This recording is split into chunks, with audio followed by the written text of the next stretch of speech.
ছেলেদের বলছি, আপনারা যখন কারোর সাথে কোনো সম্পর্কে জড়াবেন, আপনাদের সব থেকে বড় রেড ফ্ল্যাগ কি জানেন? সেটা হচ্ছে লোভী মেয়ে মানুষ। যে মেয়ে মানুষের প্রচণ্ড লোভ, প্রচণ্ড চাহিদা, প্রচণ্ড ডিমান্ড, সে হচ্ছে আপনার জন্য সব থেকে বড় রেড ফ্ল্যাগ। লোভী মেয়ে মানুষকে আপনি জীবন দশায় কোনোদিন সন্তুষ্ট করতে পারবেন না।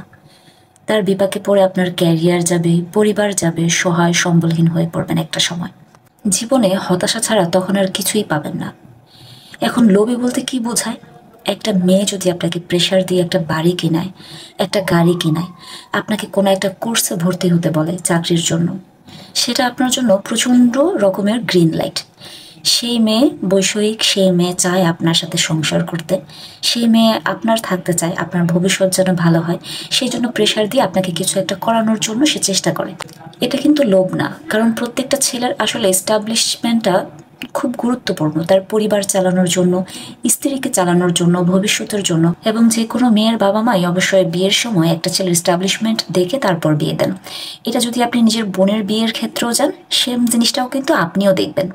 তাই আপনার ক্যারিয়ারের জন্য হোক, ভবিষ্যতের জন্য হোক, যেই মেয়ে প্রেশার দিয়ে আপনাকে কোনো একটা কিছু বানাবে, আপনার জীবনে ভ্যালু অ্যাড করবে, সেই মেয়ে লোভী না, সেই মেয়ে হচ্ছে বৈষয়িক। কিন্তু যেই মেয়ের ডিমান্ড থাকবে, আপনার ক্ষমতার বাইরে যেয়ে হলেও তাকে একটা ড্রেস কিনে দিতে হবে, বেড়াতে নিয়ে যেতে হবে, খেতে নিয়ে যেতে হবে, না নিয়ে গেলে আপনি খারাপ, টাকা দিতে হবে, পয়সা দিতে হবে, সবসময় খালি চাই চাই আর চাই, এই মেয়েগুলো হচ্ছে আপনার জীবনের জন্য ভীষণ রকমের বিপদ সংকেত, এক কথায় বলতে গেলে।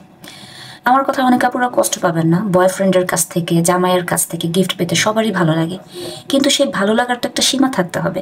সেই চাহিদার যোগান দেওয়ার ক্ষমতা অপর দিকের মানুষটার আছে কিনা, এতটুকু সেন্সিটিভিটি যদি আপনাদের ভিতরে না থাকে, তাহলে লোভী মানুষের কাতারেই আপনারা পড়বেন।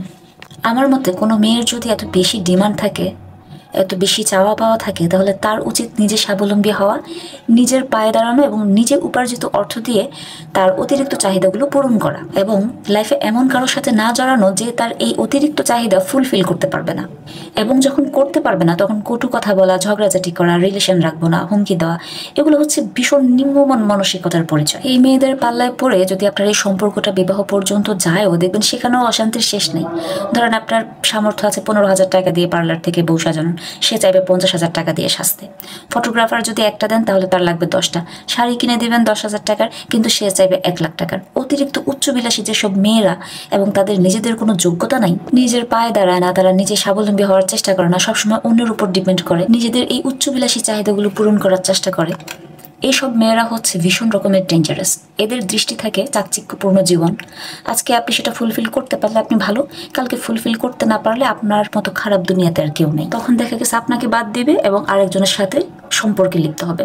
এবং এমনটা করতে ওই মেয়ের 2 মিনিটও সময় লাগবে না। আমার ছেলের জন্য এটা হচ্ছে সব থেকে বড় রেড লাইট। এটা যদি অ্যাভয়েড করতে পারেন, তাহলে বউ শাশুড়ির ঝগড়া, এইটা সেইটা, এগুলো সবকিছু কন্ট্রোল করা যায় ভাই।